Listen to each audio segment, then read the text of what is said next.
Macca's Guides. Are you crazy? Are you out of your mind?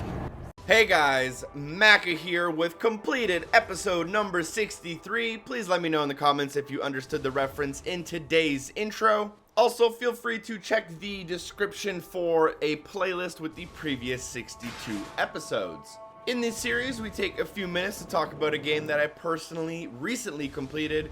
In today's episode, that game is Unravel. I share my thoughts about the achievements and trophies as well as the game itself, and talk to you about how long it might take you if you plan on completing it yourself. So Unravel came out on February the 9th, 2016, and I completed it on February the 16th, 2016. Now, you were able to access it through EA Access starting February 4th, but you only had access to the first 2 levels. If you do have EA Access, you can actually get a 100 gamer score to this game without owning it.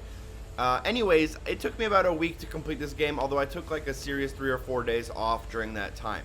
For me personally, I took about 20 to 25 hours to complete it, but I basically did the entire game 2 full times over because of how long it takes me to record videos and all that stuff. For the average person, if you're willing to watch my walkthrough of the game and follow along and then go back and replay the levels that you died in, it'll take you maybe 8 hours, maybe 10 hours. If you're looking to get your money's worth and you don't enjoy using walkthroughs on your first playthrough, if you go in blind and then go back to mop up and then go back to mop up again and not die, it'll take you about 15 hours. So anywhere from 8 to 15 plus hours for the average gamer. There's a total of 26 achievements / trophies, and they're pretty basic. There's about 11 or 12 levels. It kind of depends how you want to count them. Each level has an achievement or trophy for completing that level, and then there's a miscellaneous task in that level, and then there's an achievement or trophy for getting all the collectibles. Then there's one for getting all of the achievements, and there's another one for completing all levels without dying. Now, that's the hardest one. The good thing is that you can actually do that achievement using like the replays and the level select, and if you do die, all you have to do is restart that level and then complete it from front to back without dying. It doesn't sound too, it might sound a little bit harder than it actually is. Most levels will only take you about 8 to 10 minutes if you already know what you're doing.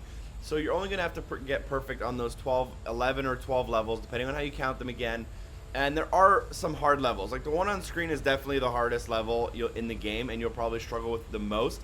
It involves a lot of timing, and there are a lot of cheap and weird deaths in it as well.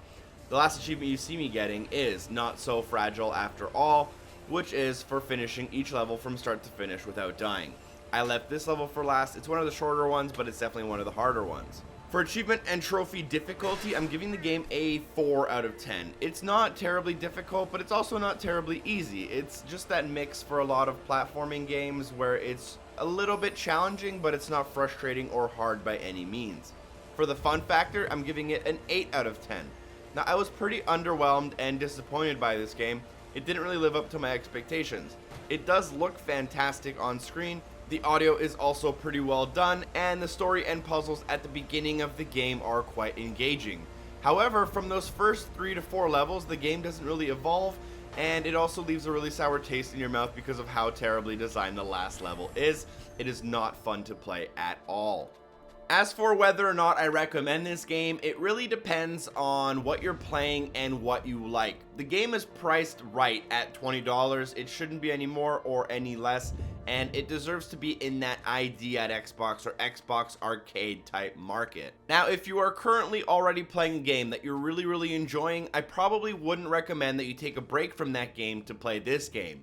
However, if you don't have anything to play right now and you really enjoy puzzle platforming, similar to Limbo but not as good as Limbo, this is a good alternative for something you might enjoy. The game definitely has its moments and it is enjoyable at times, but overall as a giant package, it's not necessarily the greatest game you'll ever play. So don't go in expecting too much from it, and I think you'll have a good time. I have already mentioned this, but if you do decide to play it, I have made a 100% walkthrough of the game, as well as a collectibles guide if you guys are interested in following along and making your process as painless as possible. I'd also like to give a special shout out to Hair and Giggles, as well as everyone on Patreon for supporting the show. Thank you guys so much for watching, and hopefully, I see you next time. Peace.